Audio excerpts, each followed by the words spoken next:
Welcome to another episode of the Glenbrook Podcast. And you'll notice that we are not in our usual headquarters today. We are in the very sunny, bright morning and beautiful city of Birmingham. And hopefully you can take in some of the views that we've got in front of us here in front of Centenary Square. The Glenbrook Podcast primarily and historically has been property individuals, but we are looking to expand the podcast into other sectors. And today we're really excited actually to have an esteemed guest who's volunteered, not reluctantly, I don't think I can say, to kind of join us and talk about his journey from his career, but also his influence within Birmingham over the last 20 or so years. Welcome to Rob Valentine from Bruntwood, and I'm not going to try and introduce Rob. So, Rob, for those that don't know you and don't know what Bruntwood do, just give the audience a bit of a summary. Yeah, okay. So, Rob Valentine. So I've worked for Bruntwood 24 years this month actually. So just recently passed my 24th anniversary. Didn't get any special mention or prizes for that. You didn't get a pen. Maybe you do for your 25th. I don't know. We'll see. It's been 24 fantastic years actually.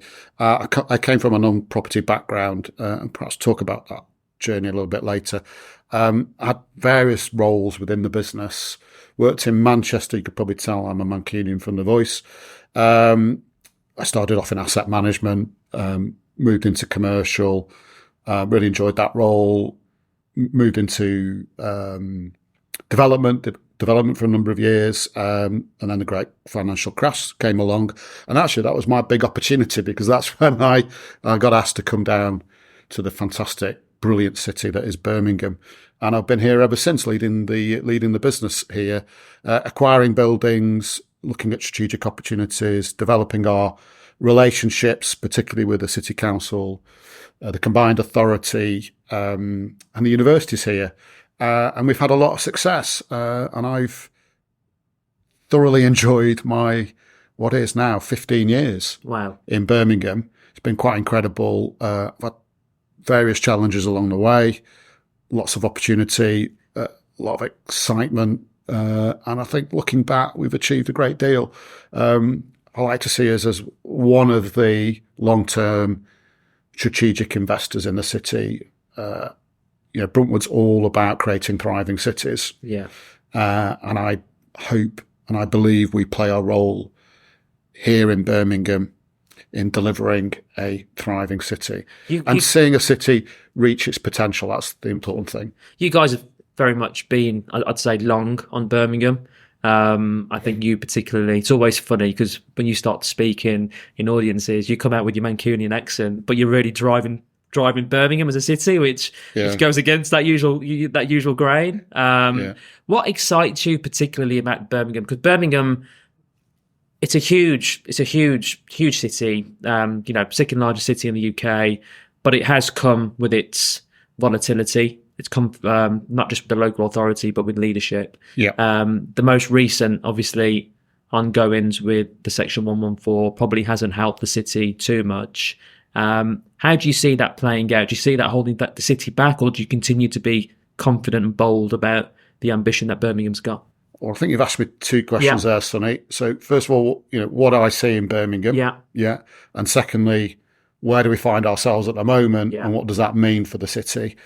So if I answer it in two parts, well, the first thing I'd like to say is I'm always have been, and it comes from, I suppose, my time at Bruntwood, passionate about our regional cities. We have some fantastic regional cities, and I've been privileged to work in a few of them: Leeds, Manchester, and Birmingham. Loads of potential. I think it's right to say since the early 1980s, we focused as a nation on a London-centric model.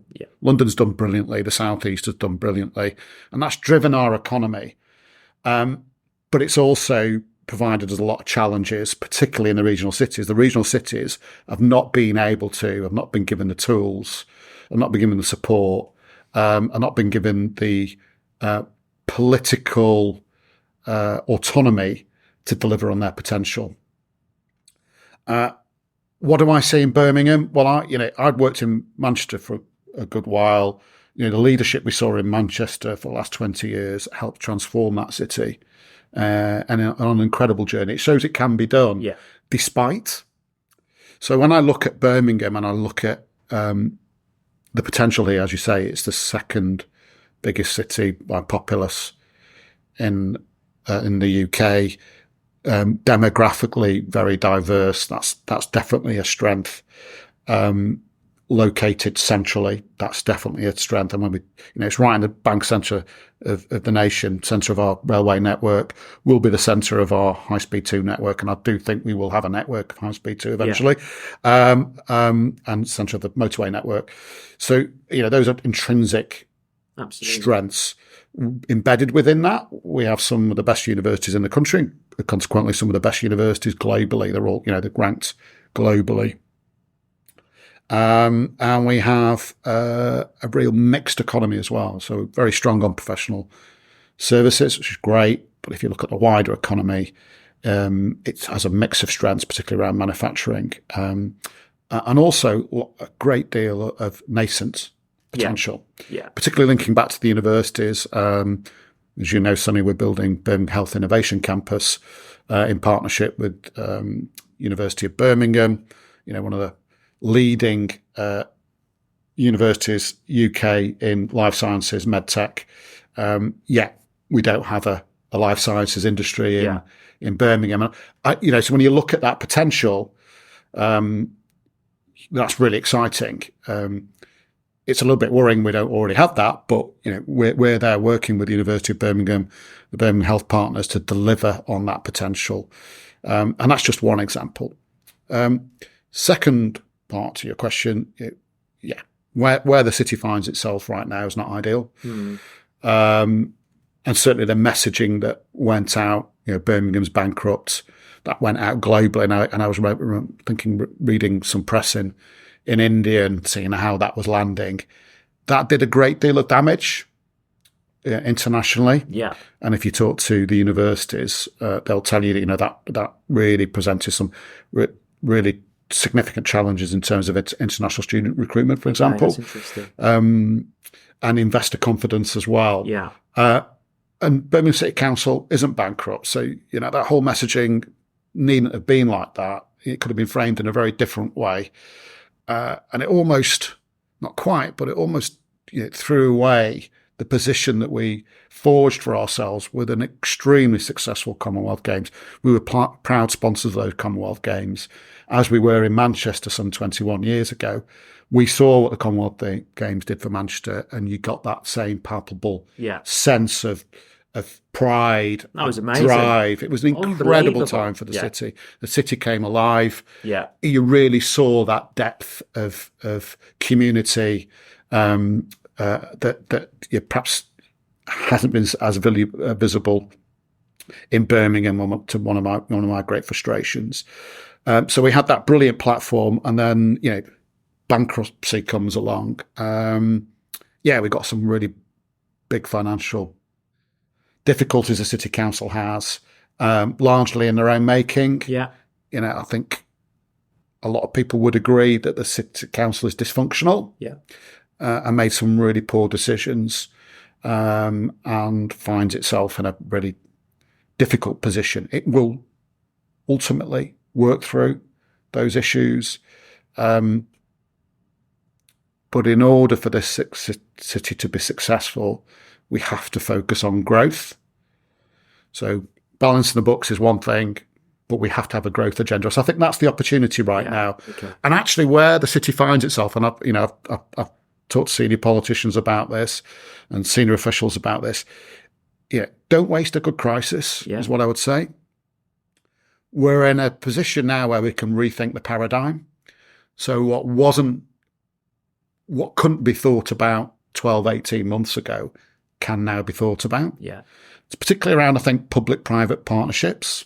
I think also about vehicles for driving strategic growth.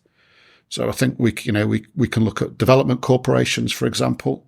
I think we can think about partnerships that bring in very substantial assets that the city own, partnering with with developers and investors to make more of those assets, but not just, deliver financial return. I think the important thing here is we return for the citizens, the communities of Birmingham. Yeah. So there needs to be a really strong socio-economic narrative and how would I describe this, prerogative to anything that we do. That's to say we can't deliver on financial returns. We should do, because if you don't do that, you don't have a model that's sustainable. But the two things aren't mutually exclusive. Yeah. They can be done together. And actually, if you want to deliver long-term growth and long-term success, the two have to be delivered in parallel. You have to have social success because you have to create the talent and opportunity, and you have to have economic success. So the two things are mutually beneficial. It's a really interesting time. I totally agree with everything that you say there. I think as a Birmingham citizen, resident, a proud Brummie, kind of all my life, I think when you sit back and you observe in terms of, what is happening, the commissioners are in, one of the biggest concerns from my perspective is actually who are going to be the leaders within the local authority, within the council to pull this through. And at the moment, I probably couldn't pinpoint a individual to say, he's guaranteed or she's guaranteed to pull this through to the other side and really, as you say, accelerate and propel it forward. What's your view on leadership and how important that's going to be on putting Birmingham to where it needs to get to? Leadership is everything. Yeah. Clearly the city finds itself in a very difficult place, and there's a lot of finger pointing, blaming going on. That's natural. You would expect that. Yeah. That will work its way through, is my view. And I hope, that a natural leadership will start to develop. In the meantime, we've got the CA. Yeah. I know the CA. Combined Authority for the Combined Authority, yeah. And we've got mayoral elections coming up just next week. We'll find out whether we retain Andy as a mayor or we get a different mayor. I think looking at the polls, I wouldn't really like to call that right now. I agree. But whoever we get, we know we're going to get somebody with real passion who wants to see a successful Birmingham. There's a devolution deal that's been negotiated that delivers far more fiscal power for the region. And I believe certainly where we find ourselves now, I think the CA should look to work collaboratively with the LAs as much as possible to deliver strategic change and strategic success. I think there are a number of tools that can be delivered to help that. You also look further down the road, and it's likely we're going to see a change in government this year. Yeah. The polls are all telling us this. Not sure what the odds are now on the Labour victory, but they'll be pretty short, I'm sure, if you can get them at all.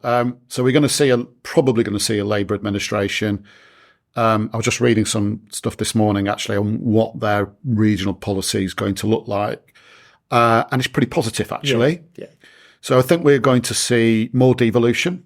I think for us as a region, that's very positive. We're a big economy that's as big as Hungary. It's bigger than Hungary's, actually. A very diverse economy that I've talked about.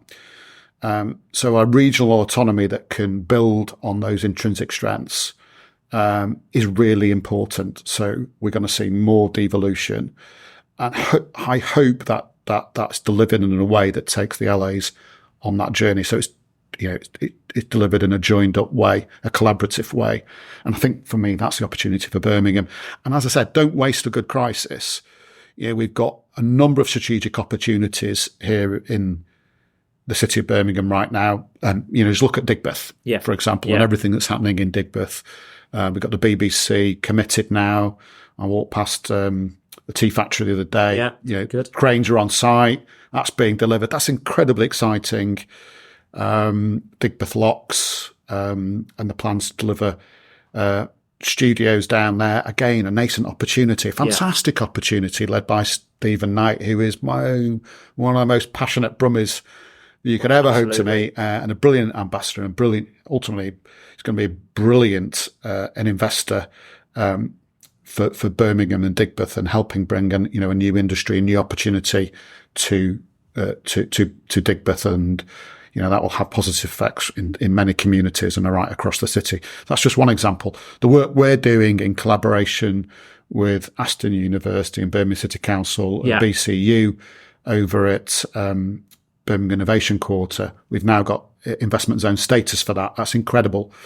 Got 200 hectares there of development opportunity, a real nucleus, working with the universities to propel ourselves into the industries of the future. Industry 4.0 is where we're going. Robotics, AI.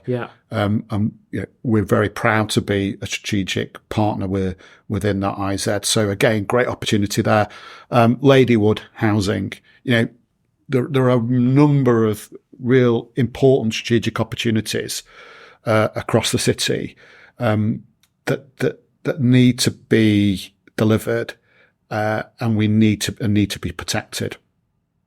So I would like to see, my personal view, I would like to see regional government, national government and local government working together collaboratively in tandem on those priorities, so that we can see and enjoy the success that the city needs, but more importantly deserves. And I think that's where Andy Street's been really, really remarkable. In terms of his leadership over the last 2 terms, 6 years, I think, since he's been in. It has, because of COVID. He has an opportunity to maybe get another term. But I know a number of the candidates. They're all equally as passionate. If we see the Labour candidate successful, Richard Parker, I know he, having talked to him, will look to deliver on those priorities as well. I think he describes himself, paraphrased, but I think he said to me, "I'm going to be the most business friendly mayor we've ever seen." Okay. So I think whether it's Andy, and I'm a massive admirer of Andy, who couldn't be. He's a remarkable individual. I've never met anybody like him, to be frank. He's quite incredible where he gets his energy from, his power of reasoning, his memory. It blows me away. But I'm slightly ambivalent about who wins. I think whoever comes in and takes that leadership role, they'll be super passionate about this region and about this city. And that's good. And as I say, I think we're going to see deeper devolution, which creates real opportunity for us. I think you're spot on. I mean, I think the key message there is the city's open for business. The region is open for business. There's a lot of good stuff. Yeah, but I think in many people's minds there's a question mark over that, isn't there? And I think it does come to that 114 notice and the messaging that went out on the back of that. That there is some dysfunction within the city at the moment. There's some really great people within the city actually at the moment as well. So they're capable. Yes. And I think once they get their act together and they know what the opportunities are, and I know they want to deliver on them. I do feel like there's a massive grey cloud that's been lifted over the local authority. This has been building up for a number of years. Yeah, it has. And as you say, some of those more creative vehicles now, which finally can be put on the table and discussed, there's a chance of those actually occurring. Which will accelerate that growth. Yeah, that you spoke about. So. I'm having conversations now that I wouldn't have dreamed about having. Absolutely. Even a year ago. So that's interesting, isn't it? Yeah. And ultimately, it goes back to this. The only way the city is going to resolve the issues they've got, they'll balance the books, they'll do what they need to do, but ultimately, to deliver the success, they've got to grow. We've got to grow the economy. We've got to grow business rates. We've got to create opportunity. We've got to deal with our skills crisis. We've got to deal with the challenges that many of our communities face, particularly in East Birmingham. Those have got to be dealt with, and that can only be done through investment and growth. Yeah, I totally agree. So let's shift gears a little bit and talk about the commercial space. A sector that you guys have been ingrained in for a number of years, especially within Birmingham. You've got quite a few assets in Birmingham that you hold and run. The commercial market, it's fair to say, has taken a bit of a beating since the pandemic. Talk to us about some of the challenges that you guys have faced as a business because obviously you've just speculatively brought forward Enterprise Wharf as well, haven't you, just over the way. Just talk us about the sort of decisions that were made to still go bold on that particular move and the reasons for it. Yeah. Again, I think I'll answer this in two parts, if I may, Sunny. So let's talk about, what's happened to commercial property. Yeah. Actually leading up to, but accelerated from the pandemic. So, when I first joined Bruntwood, all those 24 years ago, it was commercial buildings. I was working in South Manchester, actually. Yeah. And then I moved to the city centre. And it was pretty straightforward, pretty formulaic, actually. You came in, you did a refurb, you put a blue carpet down, you put a suspended ceiling in, you made sure the toilets were okay, and you had somebody nice in reception to greet you as a customer. Yeah. We have customers, not tenants, by the way. Yeah. It's a big difference. We're a real customer-centric model that's been hugely successful for us. And that was the old one. That stood the test of time. I mean, that's how you delivered refurbs. And then we had the great financial crash, and it was really challenging, wasn't it? Massive devaluation in property values. It was difficult to borrow if you could at all. It was really challenging. And that set us back a bit. And then we started to see some trends build, particularly around ESG. Yeah. So ESG now, and quite rightly, is at the heart of any progressive business's agenda. It's top number one priority in most board meetings, in most progressive businesses. Okay. So us as a provider of space, of offices, of a place to work, workspace, we need to be mindful of that. I think the other dynamic is this kind of war for talent.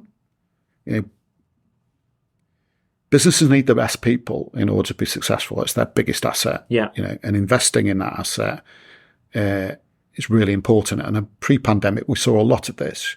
So the standard of offices was becoming increasingly important to progressive employers. So a nice place to work, a well-connected place to work, somebody easily to get to, somebody where you've got good amenity on your doorstep, somewhere where you can come in and you can enjoy your time at work. You can take some space out. So things like roof gardens, open spaces, lounges, gyms, bike stores, showers, secure lockers, they were becoming increasingly important. And we become less formal as well. So, it's a long time since I've worn a suit to work. And certainly in my early Bruntwood days, if I didn't turn up in a suit and a tie and a polished pair of shoes, I'd get a telling off. Yeah. If I turned up to work like that now, thinking it's a bit strange. Why is he wearing a suit? And I don't think you even wear a suit for an interview now, do you? I've not interviewed in a long time. So a less formal workplace started to emerge. So we started to see less formal reception desks. Yeah. We saw more sort of a hotelification, if you like. So the pandemic came along and really sent a real shock through the system, didn't it? Everybody thought, well, we can work from home. Yeah. And I remember joining lots of Zoom calls and team calls and all the senior people saying, this is great. The weather's brilliant. Remember that May? It was so warm and it was outside having and I was thinking, it's all right for you. Yeah. You've got a nice place to live. You've got a bit of outside space. Yeah. You've got a network. Yeah. You can pick up the phone. You can make things happen from your front room. Yeah. But your younger people, they're really suffering. And then transversely, you heard of people stuck in flats in the middle of the city with no outside space, no work, people working off ironing boards, for God's sakes, Yeah. And had a real effect on people's mental health. Yeah. I'd also, I think, set people back because there's what I describe osmotic learning. So when you're in the office, you absorb, don't you? You see how other people have absolutely it's organic behave. Yeah. And that's how you develop, especially as a younger person starting your career. You'll come from university with your degree, but that's just your starting point. Your interactions with your colleagues, seeing how your superiors act in meetings, how they approach the work life, the advice you can seek. That's what workplaces provide, and a camaraderie as well. And that ability to drive culture. Culture is so important to organisational success. So, culture eats strategy for breakfast, and it's true. Yeah. Unless you've got a strong culture, you've got problems, major problems. So, and the workplace does that for you. So, what we're now seeing, I think, is yes, people are taking smaller footprints generally, but they're looking for much more out of their offices. In terms of that ESG point, particularly around energy and energy performance, that's critical to many businesses now. They don't want to be, and nor should they be, occupying space that's not being delivered efficiently, energy efficiently. So, we can't be combusting carbon in buildings anymore. That's just a no-no. We need to electrify our buildings. We need to be creating renewables as much as possible. We need to be designing our buildings so they're as efficient as possible. But we also need to be creating really great, interesting places to work, places that help with that culture bit, but also help with that talent retention and attraction bit. So we're in a fantastic building today, Arup's new offices, really great example of how that's been delivered here, central to Birmingham's emerging paradise as a sense of place of excellence for business professional services businesses. Brilliant place, highly successful, and they've decided to come here from the airport effectively. And the right move in my view. Great example of that. So we're seeing that in our portfolio, and we're investing in our buildings to ensure that we deliver the relevance. We deliver on those criteria. So, flexible space that people can walk into, that deliver on those amenity offers, that have a welcoming feel, that really drive that sense of belonging, community, sense of well-being, very important. So biophilia are very much key to our proposition. I think the workspace, the whole agenda is fascinating. The science now that is behind what creates a good workplace and how it helps individuals perform at their best potential, what creates high-performing teams. I think speaking to some of the occupiers here from my previous guys, I think once pandemic started to ease down, there was a lot of behavioural change within people. I think people got a little bit lax and used to working from home. And I think some of the big occupiers have struggled to get those sort of, those employees back into the workspace on what was a typical 5-day working week. I think hybrid working is probably here to stay. But what are some of the behaviours that you think will remain off the back of the pandemic? And as you said, you've spoken about contraction of space. Yeah. So I think the pendulum swung whoa over here, didn't it? In terms of, we can do all this from working from home. But I think for a lot of business leaders, it became apparent quite quickly that was affecting their business performance. Productivity was affected. Organisational culture was affected. And why would you work for an organisation where you just work? You could work for anyone, couldn't you? If you're just working from home all the time. So the pendulum is definitely swinging back in the other direction. That's not to say, or should we go back to the pre-pandemic ways of working? We don't need to, nor should we. I think flexibility is the point here. There are some days where it might be appropriate where you work from home. Maybe you're working on a report. Maybe you just need to get your head down. Maybe you need to go and see the doctor that day, and it's just working from home that day just works. At the same time, there is intrinsic value in coming into the workplace for the reasons I've already outlined. Meeting people face to face is far more productive, and you will gain much more out of face to face meetings than you ever will, in my view anyway, on a Teams call. Teams calls are fine on a functional level, but if you really want to develop relationships, if you really want to delve into significant idea development, I think you've got to do that with people in place. And it's quite often it's the conversations you have pre-meeting and post-meeting that could be the most important, the most relevant, and a little bit of information and you glean from that. And also that point about building relationships. We are You know, we're as humans, you know, we're programmed to social creatures, to work. We're social creatures. We're programmed to work together in packs, as it were. You know, and that's how we deliver success.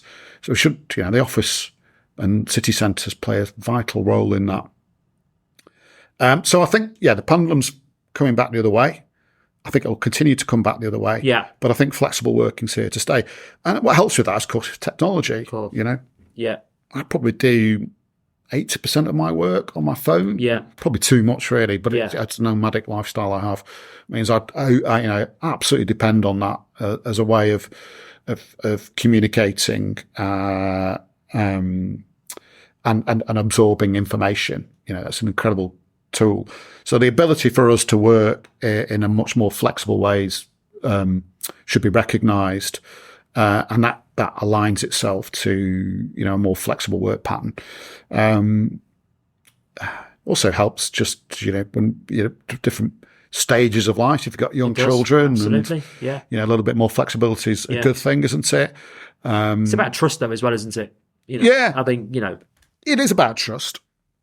It goes to that point about talent, though, isn't it? You know, and culture. Yeah. You get those two bits right, then the trust will follow. So, you know, I certainly trust my team, and they work flexibly and they deliver brilliantly. Yeah. So I know it works. Yeah. You know, and we have a great office in we would do, wouldn't we? Because that's what we provide. So. Well, and they love coming in. You're right. Landlords in Manchester as well, so I'll be careful what I say. So, but absolutely. Yeah. But look, you know, you've been in your role now for a number of years, highly successful.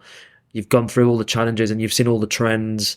The pandemic, as you say, has accelerated a number of matters. Leadership has always been a constant, you know, in any successful business. And just from your own experience with the team that you've got, would you say that you've had to adjust your leadership qualities or your approach off the back of the pandemic? And if so, give us some examples. Yeah, I think...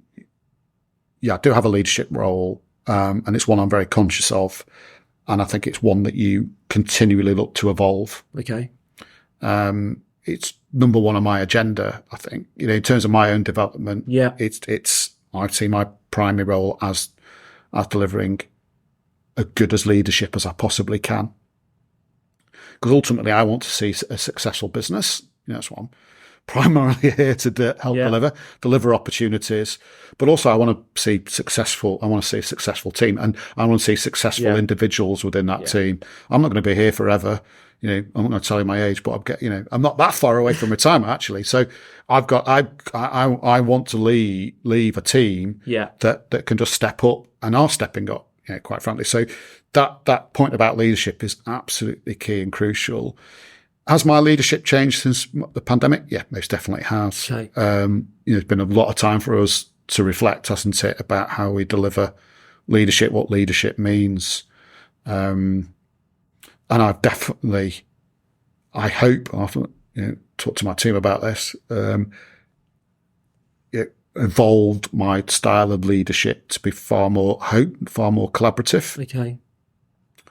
I hope I'm delivering more space for my team to step into so they can do more. Yeah. They can feel like they're doing more. They can feel like their careers are going in the right direction and they're doing the kind of interesting stuff that you know, makes them happy. Yeah. You know, that's important to me. But at the same time, you know, ensuring that we maintain that strong Bruntwood culture, because it is so key.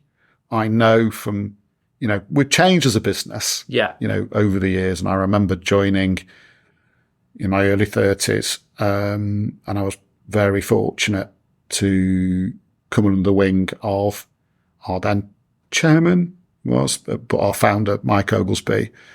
And I used to spend quite a bit of time with him. And the values that he instilled back then are still true today in our business. You know, we're a very different business, we're a much bigger business, we're certainly a lot more complex as a business, but I think those values still hold true. So part of my role, you know, driving that culture in Birmingham for Bruntwood is really important to me. So, you know, balancing all of those, I hope I deliver on my role And it's the most important thing, I think. Absolutely. And, there's a lot of people, a lot of young people that are very keen to come into the real estate space, and there's a lot of confusion in terms of what careers they should embark on. But if someone was to ask you for a bit of advice, someone who wanted to join a leading regeneration business like Bruntwood, what would your advice be to them just coming out of university, or even them still being at school and maybe doing their A-levels? Yeah, so I'll answer that in two parts, if I may, Sonny. I'm good at this, I can answer questions. Look, I think one of the things I've noticed, 24 years working for Bruntwood, is, back then, it was almost clone-like, our industry. That white middle-class males dominated what we did. Yeah, and it was pretty opaque, actually, as the property industry back then. And that was a real problem because we didn't have a lot of diversity. Yeah. It was male-dominated. And as a consequence, I don't think we had a successful property industry as we should have done. Over 24 years, things have changed significantly. We're now seeing much greater level of diversity. We're seeing more females in junior, middle management and senior roles, thankfully. They're coming through now. Yeah. So we're seeing a real balance. And as a consequence, our industry is far more progressive, far more interesting, and I think performs way, way better than it ever did. I think the journey we've been on and what we've talked about has largely been driven through that diversity. So what I'm really keen to do is that we're able to speak to young people from a varied backgrounds about opportunities in the property sector. Because when I was at school, it was never mentioned to me. I had no idea what a surveyor was. I went to a secondary modern school. I failed my 11 plus, and my parents never forgave me for that. But anyway, I was trained to be a bricklayer or work in a factory. That's what I went to school for. So we weren't talked about being a lawyer or working as a surveyor. So I didn't know anything about the industry, and I think that's still true today. So I think our industry, in order to remain successful, needs to talk to the people of the young people of East Birmingham, for example, who perhaps not thought about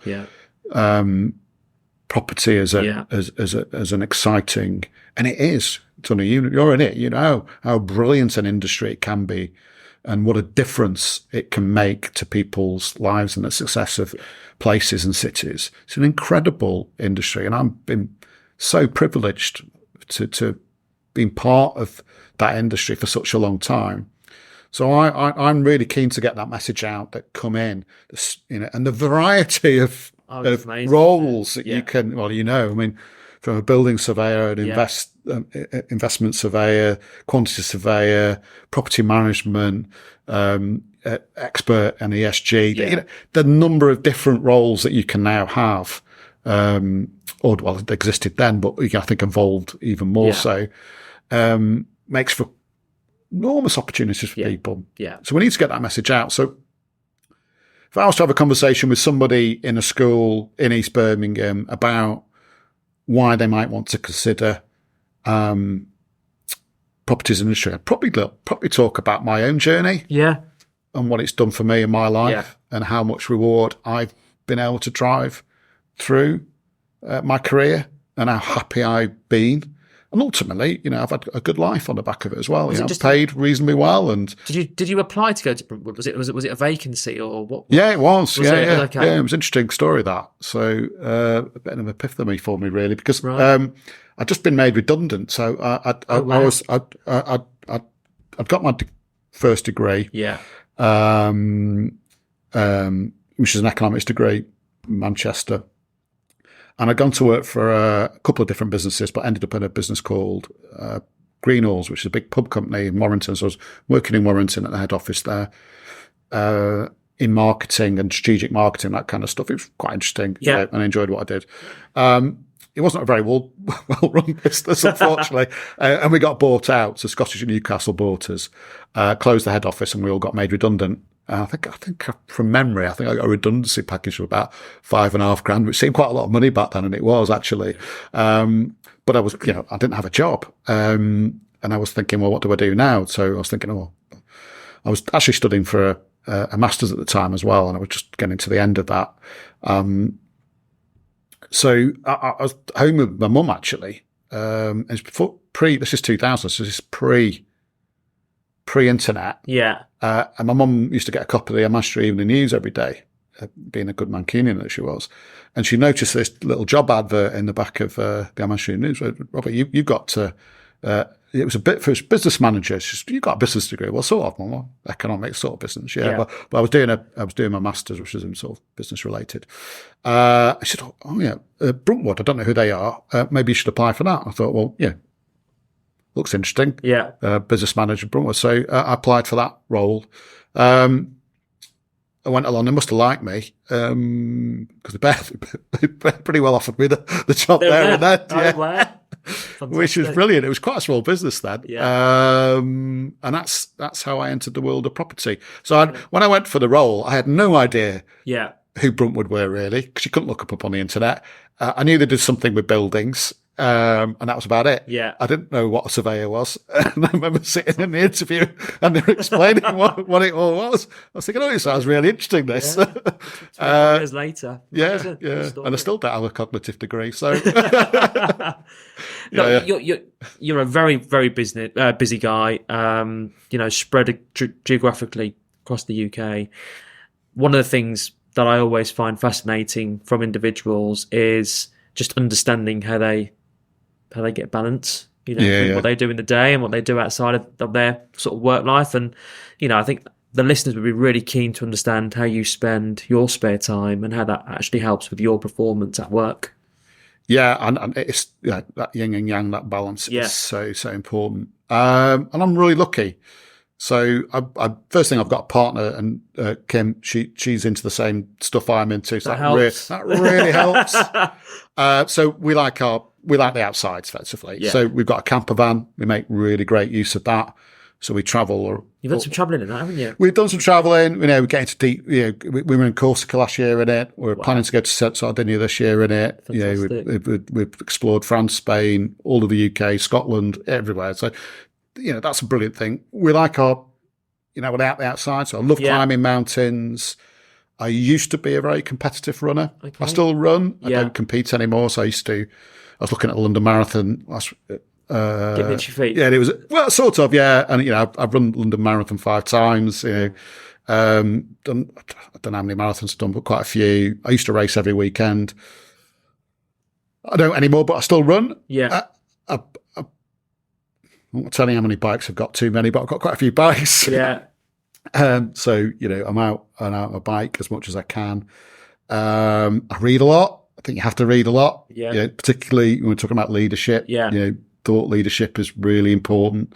So I read a lot of varied stuff, trying to keep my brain stimulated all the time, learning new stuff, never stop learning. And that's really important.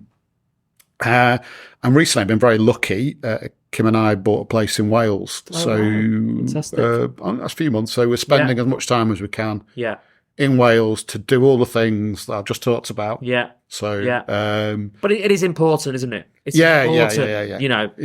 You've got to, that rest element, and it's very easy to ignore. Yeah, and some people do. Yeah. I've got some friends, and all it is for them is work, and I've got some school friends actually, and we get together a couple of times a year since we were primary kids, and it's interesting, and that sort of, some of them have had very successful careers indeed. But you talk to them and they might not be as happy as you might expect. Yeah, really because they don't have that breadth of outside interests and pursuits. So I'm off. I can sail, but I'm off to Sardinia in a couple of weeks to do a full-on sailing course. I'm going to do more sailing. Oh wow, fantastic! I like kayaking, so do that. So anything outdoorsy really. Brilliant. I love it. Brilliant.